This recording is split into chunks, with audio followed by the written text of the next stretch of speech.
Deməli, suallara bir-bir baxaq. Birincisi 14-cü sualdan başlayırıq. Deyir ki, aşağıdakı ifadələrdən hansı yanlışdır? İnsan orqanizmində olan maddələrin tərkib faizləri verib və ifadələrə baxırıq. Su kütləci ən çox olduğuna görə oksigen elementi də bədəndə ən çox olan elementdir. Bəli, düzgündür.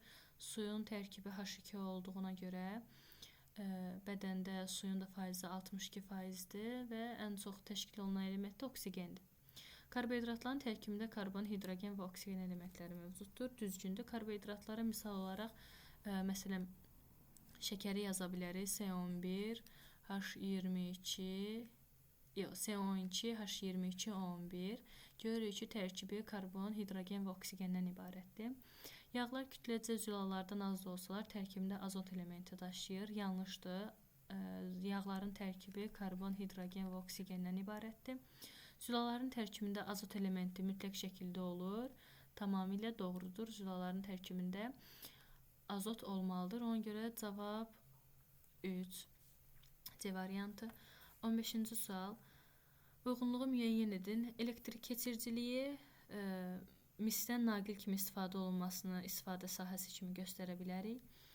İstən genişlənmənin civənin termometrdə istifadə olunması, plastiklikdə müxtəlif əşyaların hazırlanması, çünki onlar döyülüb yaslana bilmə qabiliyyətinə malikdirlər. 16-cı sual. Orada tam görünmür, amma səhv eləmirəmsə A üstündə 3 müsbət ionudur. Çevrilib A 3 mənfi ionuna. Aşağıda B üstü N çevrilib B üstü 2 mənfi ionuna. Və burada qəbul etdiyi elektronların sayını bizə X verib. Deməli, biz bilirik ki, elektron özü mənfi anlayışdır. Qəbul etmə müsbət anlayışdır, yəni alır. Bunlar ikisi toqquşanda müsbətlə mənfi çıxır cavab. Yəni, bizim elektronumuzun qəbul etdiyi elektronun işarəsi mənfi olmalıdır. Biz müsbət 3-ün üzərinə neçə gələ bilərik ki, mənfi 3 alaq. Mənfi 6 gəlsək, mənfi 6 üzərinə müsbət 3 eləyir mənfi 3 və mənfi 3 almış oluruq. X-i tapdıq ki, mənfi 6 imiş, yəni əsas o elektron lazım olan hissə 6 imiş. Həmin o 6-dan 2-ni çıxanda, çünki deyir B-nin qəbul elədiyi elektronların sayı X-2-dir. 6-2, burada işarəni nəzərə almırıq, çünki işarəni qəbul etdiyinə görə işarə olaraq yazırıq. 6-dan 2-ni çıxanda alınır 4. Burada yenə qəbul etdiyi elektronların altında verdiyinə görə yenə qarşısına mənfisini yazırıq. Və biz N-in yerinə elə rəqəm qoymalıyıq ki, onun üzərinə mənfi 4 gələndə 2 mənfi versin, yəni mənfi 2 versin. Deməli, N müsbət 2-dir. Müsbət 2 üzərinə mənfi 4 gəldikdə mənfi 2 alınır cavab. Ona görə cavab oldu 16-da D variantı. 17-ci sual. Dəm qazı, ilk öncə dəm qazının formulunu yazırıq. CO, metan qazı CH4, dihidrogen monoksidi su deməkdir, yəni H2O. Baxırıq ki, birinci dəm qazı ilə metanın ortaq olan elementi karbondur. Dəm qazı ilə suyun ortaq olan elementi görürük ki, hər ikisinin tərkibində oksigen var, oksigendir. Su ilə metan qazının da oxşarı tərkibində hidrogenlərin olmasıdır və oxşarı hidrogen yazırıq. 1 karbon, 2 oksigen, 3 hidrogen, cavab çıxdı D variantı. 18-ci sual asan sualdır, yəni şəkildə zaten görünür. Qeyri-metaldır, hər üçü qeyri-metaldır, ona görə A hər birinə gedəcək. Sarımtılı yaşıl rəngdədir, sarımtılı yaşıl rəngdə xlordur. Adi şəraitdə maye haldadır, brom adi şəraitdə maye haldadır. Tünd bənövşəyi rənglidir, tünd bənövşəyi rəngli də yoddur.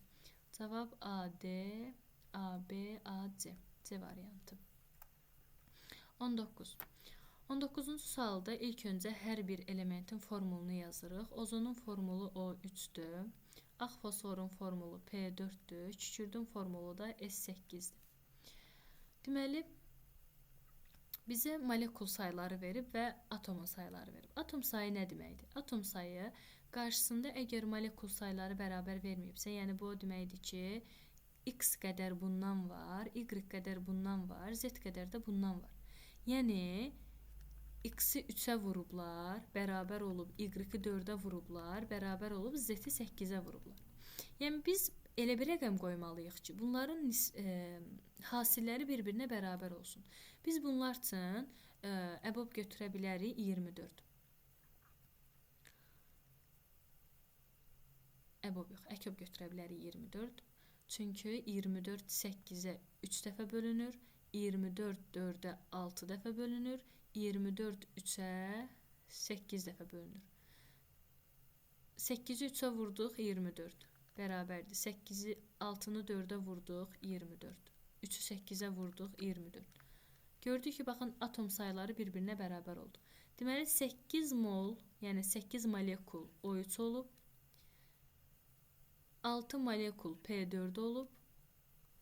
Bu kənarda yazım görünsün. 8 molekul O3, 6 molekul P4 və 3 molekul da S8 olub. İndi müqayisə eləyək, hansı molekulu daha çoxdur. X böyükdür Y-dən, o da böyükdür Z-dən. Cavab da çıxır A variantı. Sonra, tələbə uzun müddət yorğunluq, əzələ zəifliyi, sinir sistemində gərginliyi hiss edir və müayinədən sonra həkim əlavə olaraq boy artımının da normadan geri qaldığını müəyyən eləyir. Hansı bioelementin çatışmazlığı ola bilər bu? Kalsium bilirik ki, sümüklərə, dişlərə təsir eləyir. Magnezium zehni inkişafımıza təsir eləyir. Kükürt əsasən saçlara və dırnaqlara təsir eləyir. Sink isə boy artımına, yorğunluğa, əzələ zəifliyinə, yəni bioelement bədənimizdə çatışmadıqda bu hallar baş verə bilər. Dihidrogen monoksid. Dihidrogen monoksidin yenə formulunu yazırıq ki, H2O-dur və N sayda molekul deyir. Yəni qarşısına N yazırıq.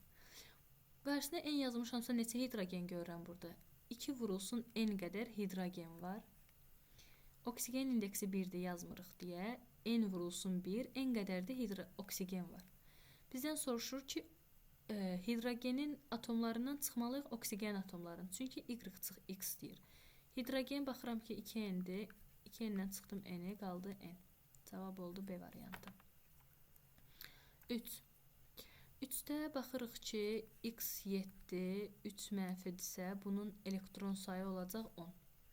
Y 10-dursa və yükü verməyibsə, deməli yükü 0-dır. Yükü 0 olduğuna görə proton elektronu bərabər olur. Və kütləsi verib. X-in kütləsini 14 verib. 14 veribsə, deməli 7 neytronu var. Bunun da Y-in də kütləsini 20 verib. 20 veribsə, onda bunun neytronu var deməkdir. Baxırıq cavablara. 10 elektronu var. Hər ikisinin 10 elektronu olduğuna görə biri yazdıq kəsişməyə. Elektroneytraldır. Hansı elektroneytraldır? Y atomu elektroneytraldır, çünki yüksüzdür. Kütlə ədədi proton vurulsun 2-yə bərabərdir. Hər ikisində kütlə ədədi, bunda 14-dür, proton sayı 7-dir. 7 vur 2, 14 eləyir. Bunda da 10 vur 2, 20 elədiyinə görə 3 yenə hər ikisinə gedir. 4. Nüvəsinin yükü 7-dir. Nüvə yükü nə deməkdir? Nüvə yükü proton sayı deməkdir. Yəni, proton sayı 7 olan tapmalıyıq. Bu da X uyğun gəlir. 1 oldu 4.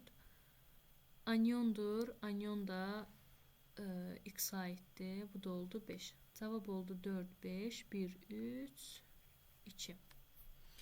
Aha. Sonra 4-cü sual.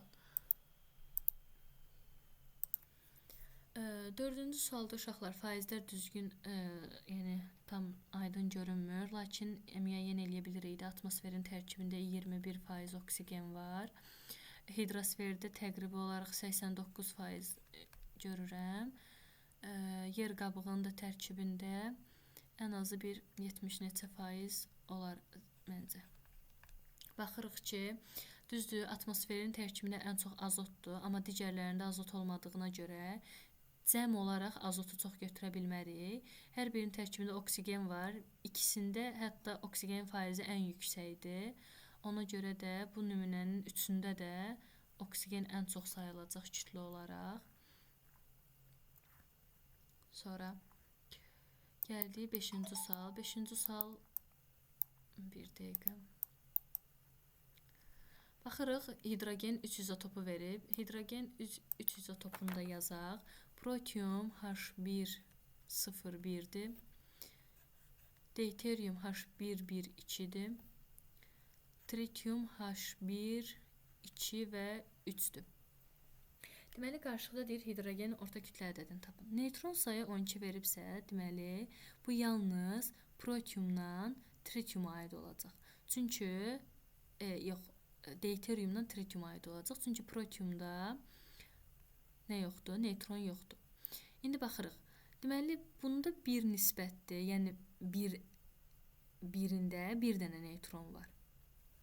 Bunların hər birinin x sayda molekulundan işarə eləsək, x, yəni bu x-i vurdum 1-ə, üzərinə gəldim, x-i vurdum neutron sayı 2-yə. 2x. Bərabər elədim neutronların sayını. 3x bərabər də 12, x-i tapdım 4. X-i 4 tapdım. Hər birinin qarşısına yazdım 4-ü. Biri oldu 4 vur 1, 4, 4 vur 2, 8. Doğruladık ki, həqiqətən də 12 ədəd neutronumuz var imiş. 8, 4, 4. Elədi 8, düzdür.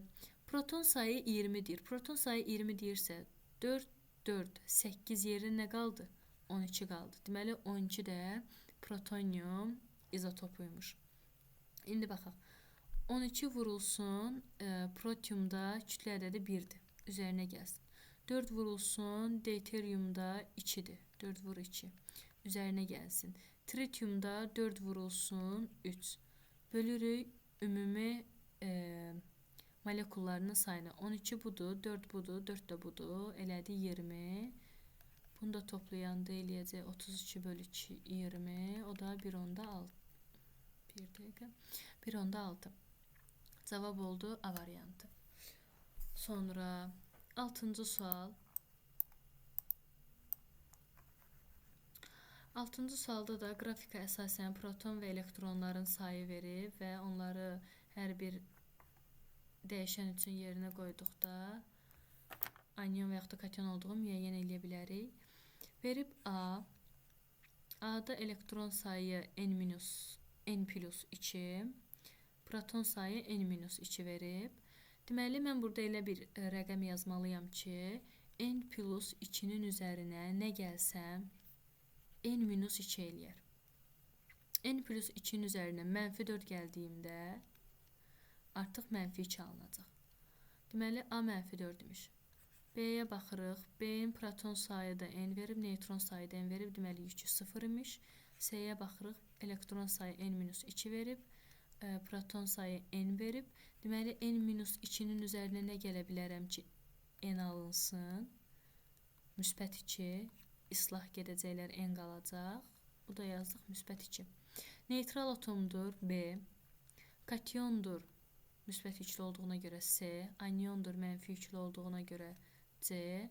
Yükü -4'dür D. 2 elektron verib. Baxırıq ki, C 2 elektron verib. Cavab oldu 1 də CD, 2 CD, 2A, 3B'ye cavab D variantı. 20'də tam dəqiq görünmür rəqəmlər. Ona görə tam düzgün izah eləməyə bilərəm. Ona görə 20 qalsın. Çox rahat sualdır, amma 21-ci sualda ümumi zərrəciklərin sayı deyir. Ümumi zərrəciklər deyəndə biz bura həm proton, həm neutron, həm elektrona aid eləyirik və bilirik ki, yüksüz zərrəcik də neutrondur. Deməli, proton üzərinə neutron, üzərinə elektron bərabər olub 76-ya və neytral atomdur. Neytral atom olduğu niyə vurğuluyur? Yəni, yükü 0-a bərabərdir. Yəni, burada proton elektrona bərabərdir. Və yüksüz zərrəciklərin sayında 28 verib. Deməli, burada proton elektron cəmi nə qalır? 76-dan çıxmalıyıq 28-i, qalır 48. Əgər protonum da elektronuna bərabərdirsə, mən elektronu da, protonu da hər birin 24 tapmış oluram. Cavab A variantı. 22-ci sual. A 2 müsbət iyonu verib, B mənfi iyonu verib və burada proton sayı verib n plus m. Proton sayı bu tərəfdə yazmalıydım.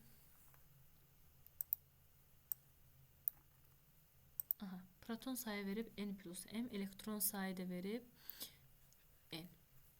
B'də də proton sayı verib n plus 7, elektron sayı verib n. İndi baxırıq ki, A elementinin proton sayını bizdən istəyir. A elementində bizə bu ifadə verilməsəydi, proton sayını necə tapardıq? N üzərinə gəlinsin 2 olardı, düzdür? N üzərinə 2 gələndə proton sayını tapırdıq. Amma bizə verib n üzərinə m. Deməli, burada m 2-yə uyğun gəlir. Yəni, m bərabərdir 2. M 2 olduğun yerinə qoysaq, burada alırıq B9 mənfi. Buradan da elektronu tapırıq 10 imiş. Elektron, yəni 10-dursa, n nəyə bərabər oldu? N də bərabər oldu 10-a. N də bərabər oldu 10-a. Və bizdə A elementin proton sayını istəyir. Proton sayıda n plus m verib, n plus m deyilir 12. Verilmiş element atomlarının say nisbəti doğru verilməmişdir. Birinci yəni cavab görünür, elə C variantına baxaq. Karbon atomunda baxırıq ki, 2 karbon var, 6 hidrogen var, 1 oksigen var.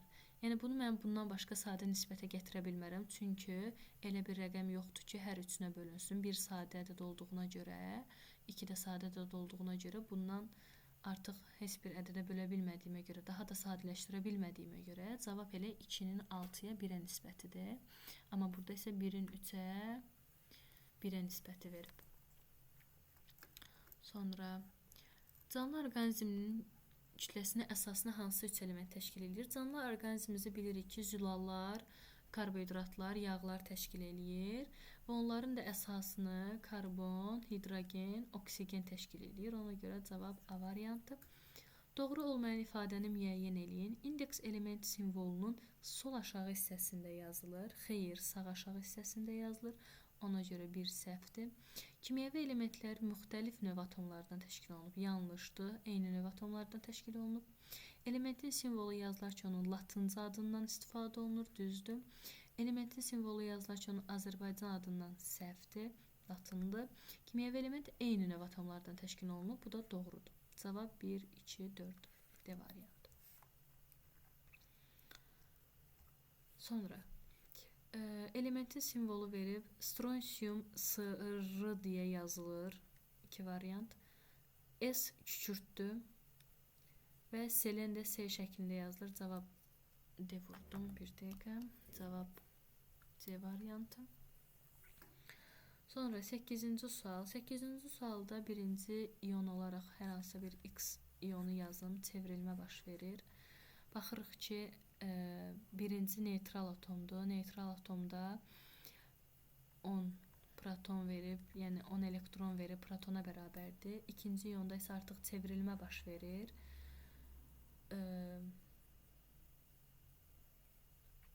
Və birinci iyonun yükü müsbət 6-ya bərabərdirsə, birinci iyonun yükü müsbət 6 veribsə, neytral deyil. Birinci iyonun yükü müsbət 6 verib, bir dəqiqə. Neytral olaraq oxumuşdum o sualı. Birinci iyonun yükü müsbət 6 veribsə, deməli 16 onun protonudur.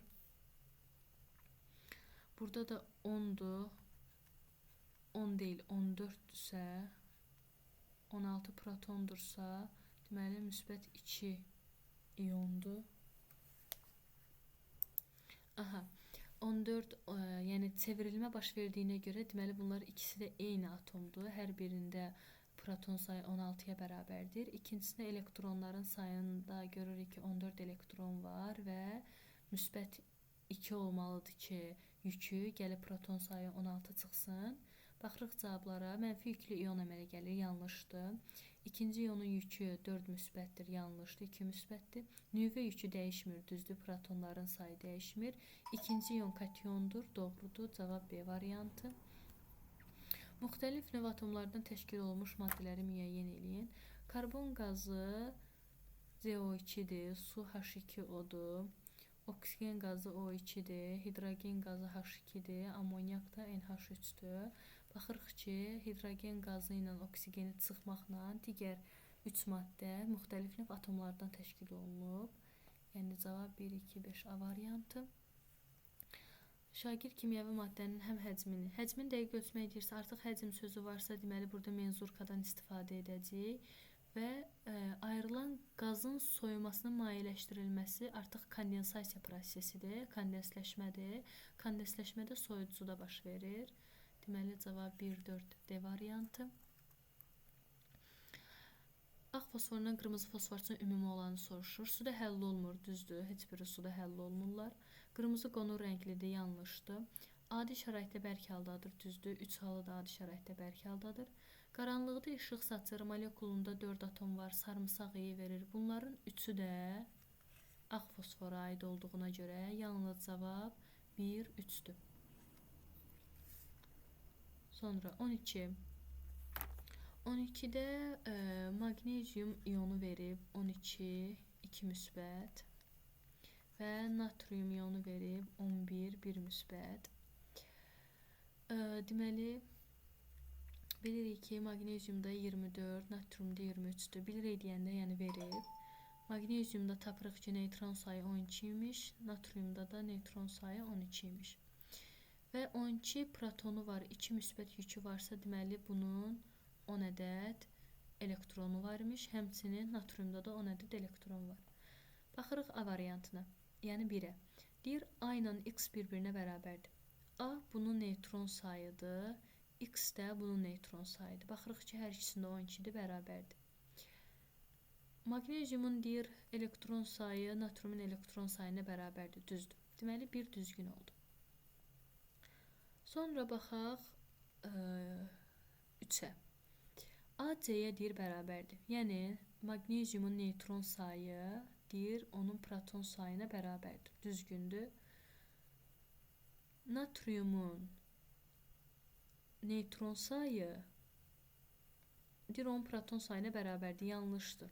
Neytron sayı proton sayından böyükdür. Ona görə 3 getdi. 4-ə baxaq. Natriumun deyir, neytron sayı magneziumun proton sayına bərabərdir, düzdür. Natriumun elektron sayı magneziumun proton sayından 2 vahid azdır, düzdür. Proton sayı 12-dir, 12-dən 2 vahid az 10 eləyir. Ona görə cavab 1-4, yəni D variantı oldu. 13, qarşılıqda hansı qazlar var? Deməli, baxırıq ki, tək qaralar görürüksə, artıq bu təklər nəcib qazların olduğunu göstərir, yəni helium. Digərində də 2 qazın birləşməsidir. Ölçüləri və rəngləri müxtəlif olduğuna görə biz oksigen götürə bilmərik. Çünki oksigəndə 2 eyni ölçülü qazlar birləşməlidir. Su buxarı da götürə bilmərik. Çünki su buxarında 3 ədəd molekul var. Yəni H2O-dur. 2 hidrogen, 1 oksigen olmalıdır. Amma dəm qazında isə 1 karbon, 1 oksigen olduğuna görə uyğun olar. Cavab B variantı.